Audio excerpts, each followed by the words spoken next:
Greetings, this is Griff Ruby, the Nostalgic Catholic, with yet another Isaac Asimov short story. This one again appearing on the pages of the Saturday Evening Post, and it's the fourth and, as it turns out, last installment of the Bicentennial Benjamin Franklin series. So, yeah, it does not seem to receive any credit whatsoever on the cover, either in the artwork or the words. And even the listing in the table of contents, it's pretty far down the way here. But you got it. It's Benjamin's Bicentennial Blast, Isaac Asimov, page 50. So, page 50, you got quite a piece of artwork and quite a blurb. Well, the artwork's kind of straightforward and not overwhelmingly interesting, just nicely drawn and clearly relevant to the whole story. So once again, here we've got a pretty recognizable Benjamin Franklin, looking almost like he's ready to pose for the front of Quaker Oats. And down here in the foreground, or the background, whatever, this marching band, you can see trumpeters, French horn players, bass drum players, snare drum players, and two of those. What do you got here? Flutists, tubas, xylophones, and the beginnings of some great big sousaphones, and in the background this great big rocket that's been getting talked about in the previous three installments. So a rocket full of understanding and communication around the world. We'll get back to that. Okay. There's a magnificent blurb, however, and it's worth reading in full because it kind of shows how this has been getting reacted to, and I think this is of some very real interest. Okay, I'll just go ahead and start with the blurb. Alright, Benjamin's Bicentennial Blast, in which the founding father advises modern man that things have not changed as much since his day. It is still unite or die. We'll get to the story itself. I think I can demonstrate what that's talking about. Okay, so, no introduction here. This is the fourth of a continuing series in the Post, in which the wisest of our forefathers materializes in a vision to our foremost science fiction author and ponders the state of America. Although the encounter would appear to be fictionalized, in a certain sense it is not. The wisdom of Benjamin Franklin has never been more greatly needed than in our own time as anchor and guide in these uncertain days. Astonishingly, the wit and wisdom of old Ben applied to modern problems is viable. But more than that, his dismay at the disarray of patriotic fervor in our land points out a real and present danger, and gives rise to a proposal both practical and fantastic, that the United States celebrate its bicentennial in a gesture of world-hurling impact and reassurance. In the very first conversation with author Asimov, Ben Franklin appeared in a dream that in order to confront the citizens of today with their disastrous lethargy and emotional poverty, and apparently not even caring whether or not they celebrate the nation's 200th birthday with proper significance, Franklin therefore came forth with a tremendous plan, braced in revolutionary concept and linked to the technology of today. Why not have U.S. citizens and government, universities, and great corporations get together and plan a mighty gathering on July 4, 1976 at Cape Kennedy for the launching of a satellite which would beam knowledge for health, progress, and goodwill to every spot on our planet. Nations of all the world would be represented at this gathering, hosted by our president and state officials. It could well be the start of a new era of harmony and brotherhood among nations, a true expression of the principles which motivated the founding of our nation. What started in that first dream as perhaps a fanciful vision suddenly burst into reality. What was an idea began to take form as a project. The Post actually received letters of encouragement and approval, almost as if Ben's guidance were again at the helm of America. And then here's some quotes from different letters that have come into the Saturday Evening Post about this. From a retired doctor in Miami Beach. I want to commend Isaac Asimov on what must be a series accompanying the higher flights of fancy in our time. Yet I discover that my subconscious is playing strange tricks upon me. Normally speaking, I am not given to attending exhibitions enlivened by the antics of masked brass bands and assemblies of self-important public officials who would be better off attending to the duties they were duly elected to pursue. Sounds practical. As a retired professional man, I should pay no attention to the demands of the outside world, which I have served for all of my adult life. Nevertheless, I confess to complete defeat. If there is such a blast at Cape Kennedy as Ben Franklin proposes, I shall attend it. I shall cheer my head off, and I shall be proud that in some way Americans have once again been stirred to pride and patriotism. I am particularly interested in the thought that the United States may contribute freely of its medical knowledge to the less enlightened nations of this earth. It is not a blast, but a matter of pure fact that the United States, in its relatively brief scientific history, has contributed more than any other nation to medical progress. This is indeed a proud heritage, and if by being part of a great team dedicated to such a purpose, I may lend a small impetus to the larger cause, please count me in. After all, I am quite near you all in Florida, and I would like to show once more what a good neighbor means. Wow, oh, there's an interesting letter. I like it, actually. Lady from Chicago writes, I am a very practical person, but I must confess that when I read Mr. Asimov's story, story? What is this? Okay, anyway, about his dream and Benjamin Franklin, I almost felt I was hearing a direct message from Father Ben himself. To tell you the truth, I really do not care whether this is fact or fiction. What has happened to me is that I am awakened to the discouraging thing that America seems careless about how we celebrate our birthday, if we do it at all. In this great city of Chicago, I would expect a little more action and patriotism. I do not know exactly what I can do to help in bringing about the blast-off centennial party that Ben proposes, but you can count me in as a supporter of an idea which positively thrills me as an American citizen who really cares. Another one. College undergraduate in Beloit, Wisconsin. You're dreaming, all right, Mr. Franklin, but I'm for you. After all, look where the sane ones have brought us.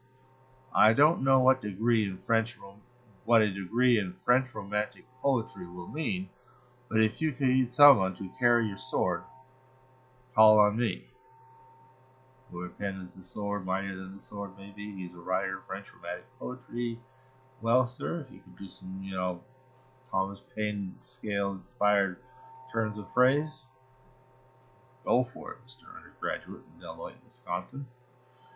All right, finally, the last little closing paragraph to this whole squib. An invitation. If any of Ben Franklin's concern and inspiration touch a responsive chord in you toward a better bicentennial for America than it appears at this time, won't you send us your ideas on how you would like to have your country celebrate its birthday? All suggestions will be relayed to the good Dr. Franklin at the next time our lines of communication reopen with him. Well, they didn't reopen, or at least not with Isaac Asimov writing. I have to suppose and assume that Saturday Evening Post would doubtless have continued to carry on this correspondence and people writing in, maybe other articles, I don't know. But after this fourth installment, Isaac Asimov is no longer involved. He's done his bit for King and Country and the bicentennial of his, the country that has raised him and allowed him to become a science fiction writer and many wondrous things. Well, okay, let me comment on some of these things here. America as the prime source of science, but not the only. That could have been brought out a little more. I mean, the first, I think, heart transplant was in South Africa. The first object launched into orbit was the Russians with their Sputnik, and even Sputnik 2 that launched the dog into orbit. Wasn't very good on the dog, but but going into orbit with a living thing at least was, I guess, could be construed as an accomplishment, even so. Another kind of thing is he wanted to launch something into orbit to establish this communication. Well, that wouldn't have made as much difference. We have something, in fact, far superior to that, but also it's different in its own ways. We have the internet, which, although computer networks, do have their birth here in America with the ARPANET in 1969 that added, with 4 nodes that added, that enlarged and expanded and eventually expanded into other nations around the world and became a pretty vast system. The thing that turned that network into something ordinary people could have access to and participation in was the development of the World Wide Web, which is an inventor of Kern in Switzerland, I believe. Tim Berners-Lee and HTML and all of that. So that's not American either. So we're not the only ones out there. A lot of very important things are not from the Americas, but many still are. And, that's worth celebrating, but it's also a participation that everyone is in. Well, let's get into the discussion itself. They're still catching up on old times or something, and suddenly the conversation turns to the fact that, that January day of 1790, it is unfortunate that the nice, furnace heated room that Isaac Asimov, sleeps in can't get its warmth back to 1790, where Ben Franklin's just in a very cold room in the middle of the night, and you got to dress pretty warmly and carry around a little candle if you want some light. So a lot of things have come a long way. Did you burn wood? Well, we did, but we used it all up, and now the whole country is without forests. I don't know how much of those forests would really have extended over this country. More like prairies. I guess it's been thought maybe there used to be trees all over the place. But I've come across a rather interesting study that kind of shows that a lot of the moisture that would evaporate in the ocean and come over the land kind of gets stopped by the Rocky Mountains. And so while the coastal areas, grow with trees, and similarly on the East Coast, but in between, you've got a huge swath of area that doesn't get enough water to really support a forest of trees. Did we ever? I don't know. It's said that the Arabian Sahara Desert, not Saudi Arabia, Sahara Desert in North Africa was once this lush forested land, with lakes and rivers and all sorts of things. I don't know. Yeah, I think it's interesting. I think that does appear to have been the case. It's mind-boggling to think that. But part of the problem is it's hard for the moisture to get there and rain enough for trees. So I'm not totally sure how all that works. Was American prairie ever once forested? I'm not sure. I don't think it's that the trees were cut down in the era of European explorations of this area. Not by and far. I think they found it already stripped bare, whether the Native American, Indian, whatever you want to call the people who lived here before the Europeans came, did they do this? I don't know. You always picture them being these great conservationists of our natural resources and so forth. Who could forget that famous Crying Indian commercial where he's, going through the woods and the streams, and it's just, seems so in his element, and then he rides to the side of a road, and somebody driving by throws a bunch of garbage at his feet, and he's crying, Remember that commercial. But are they really like that? Sometimes they may not have been. You've got something like over 100 different tribes that have lived in various parts of the Americas, and I think a lot of them had different views about a lot of things. But at any rate, we don't know. I don't know. Maybe somebody's got an answer to that. So those are kind of just some thoughts that come to me as I'm looking at all of this. Well, we now get to the story. He's appeared, and they start with noting the differences. Oh, you still burn wood? No, we use coal. Oh, coal. England, in fact, apparently, right in Ben Franklin's time, had already switched from wood because apparently the British Isles were largely denuded. That's small enough. I'm sure they would have been entirely forested, and apparently by his time they're not. I think there's been some reforestation since then, so that's nice. We've turned to coal, and we're turning to other sources of energy, and so forth. And they're talking about coal and so forth, and sources of energy. 1, 3, 6. Okay. Story continues on 3 different pages. Page 50 and 51, and all of a sudden we jump to page 136. So, the True communications would be presented by the great writers like Thomas Paine.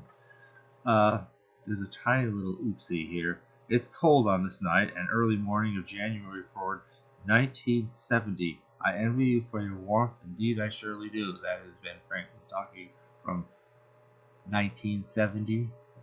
No, 1790. Some editor probably saw the archaic year and assumed that was a mistake and turned and flipped the digits around. 1790 makes sense. 1970, that's just a few years before this being published.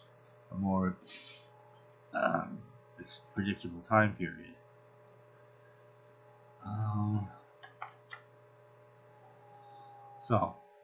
By the way, just thought I'd mention this. That little typo even carries into the form it gets collected in the book. More about the book later on. Not much, but there's a little bit here too. So,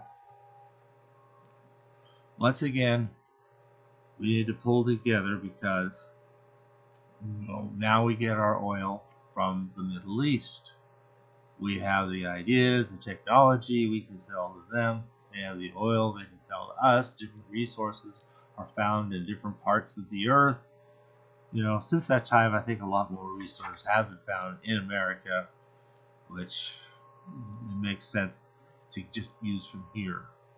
Because, first of all, you're not shipping it around where there's always the possibility of, oil leaks or something. If some oil tanker crashes into something, these things have happened. That's not good. But the other thing here is that we have laws about it here. Maybe you can't totally eliminate all the environmental impact, but you can definitely do a lot of things to cut it down. And we do that here. In other countries, there are no laws about this stuff. You drill and you pull stuff out and you don't give a crap about what else is affected by it. Or even such basic things as how you treat your workers or what have you. So, we have laws about it. They may be locally more expensive, but actually, since you're not shipping it from nations, usually nations that are anywhere from indifferent to outright hostile to us, it probably turns out to be profitable anyway, and just better for the planet at large. I tell you, if you want to take care of the earth, do not support any Green New Deal. There's nothing green about them. They will bring this planet to a catastrophe, an environmental catastrophe, long before even just normal rampant creation of carbon dioxide or even methane ever could. So, but that's my little soapbox. Let me get back off the soapbox and continue here. So they're talking about the need for a different cooperation among the nations, trade. Makes me think of the part about the Foundation series where trade is really important, and it is important.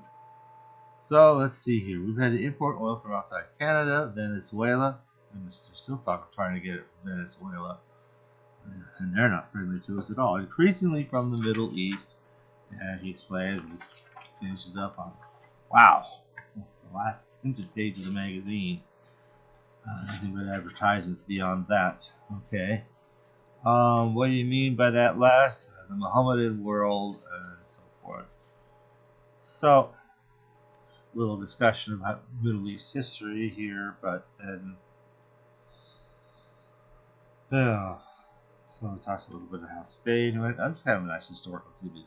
The gold itself being merely a symbol, said Franklin. Yes, I agree with you, and yet it is hard for the nations to understand that. Spain, 2 centuries ago, as I count time, had all the gold of Mexico and Peru at its disposal and counted itself rich, but it was Great Britain and France and the Netherlands that developed manufactured goods and commerce. They sold at a profit and grew strong, while Spain bought at a loss and grew weak, and lost its gold as well. So, there's one thing I am noticing, though. The need for resources is continuous. We have to keep pulling more oil out of the ground, more different metals out of whatever places these, they have these mines for these metals and so on and so forth. Whereas industrial knowledge can be provided, and, well, I guess you could provide advances in it, but basic knowledge to do stuff can be provided in one fell swoop, and with that, supposedly the ability to develop more. And I think there's, even in 1970, there have been, I've already indicated some of the things that have accomplished scientific and technological accomplishments outside the United States of America.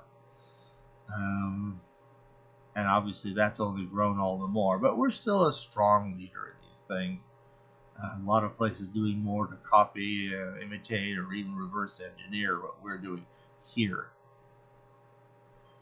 So the whole motif is the world needs to really get together, cooperate, stop being at war with each other, and try to, make things work together. United we die. United we stand. Against each other we die.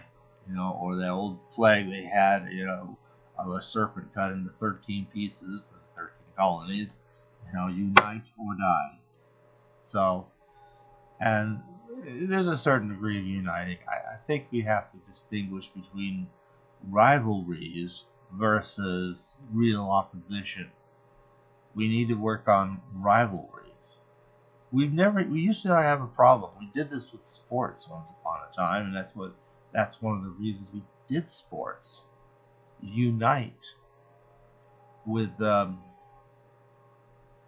that we're one great country. We all love our football, baseball, you name the sport. Basketball, soccer, hockey, you name it. Well, that's more Canada, but we have some of that here too. Polo.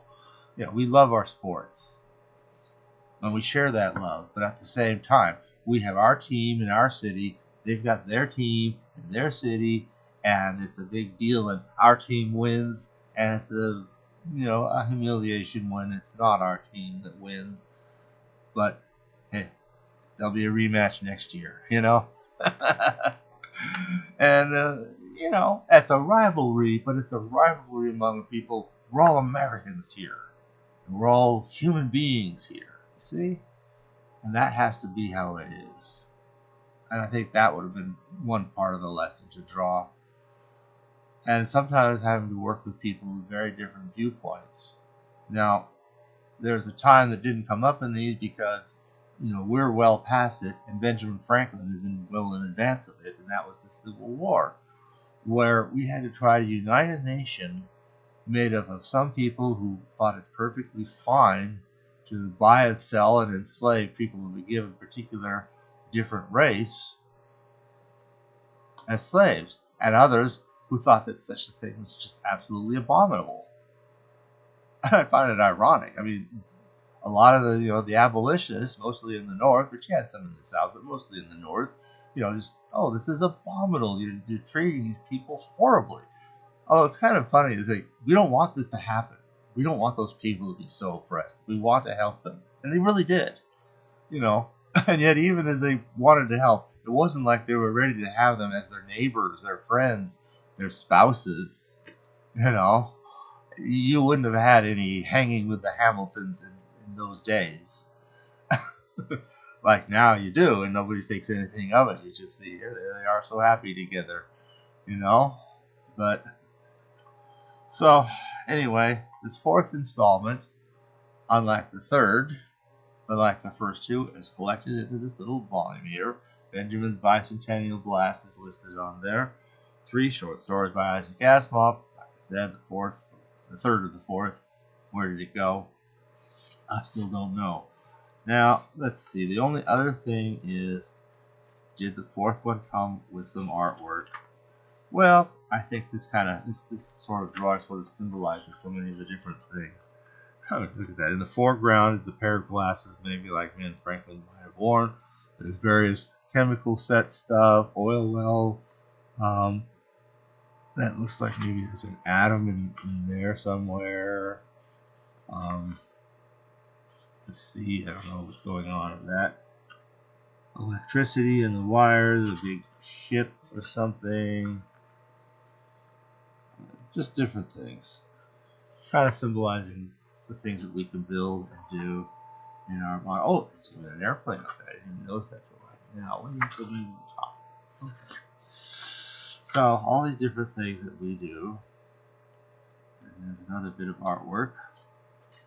the ultimate symbol of our modern era, the space satellite. Wow. Okay. Kind of crude looking, but there it is. So, and of course, all of that opening blurb material is not there. You just have the thing itself in isolation. So,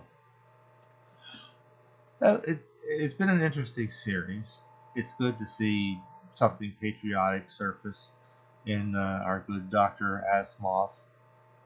And it was kind of neat little glimpses of Benjamin Franklin and his life and times, what it was to be among those helping, help, like one of the main masterminds in helping this whole country, such as it is, to come into being. Not the only one by any means. He didn't do it all by himself, obviously, but he was among the architects, watched it happen, had a front row seat to it all, and in some various ways here and there, doubtless contributed to it.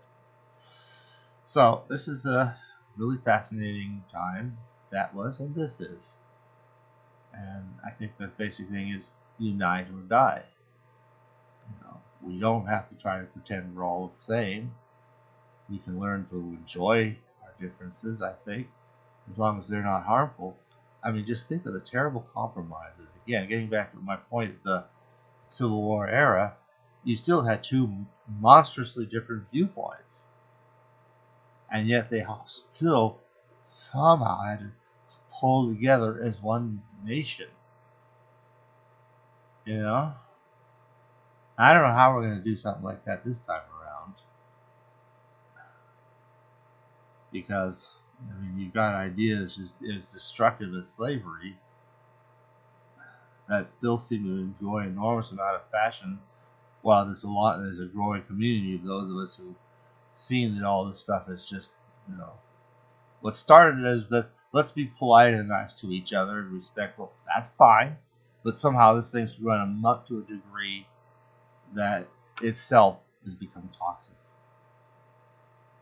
And that, I think we have to try to find some way to bring things together.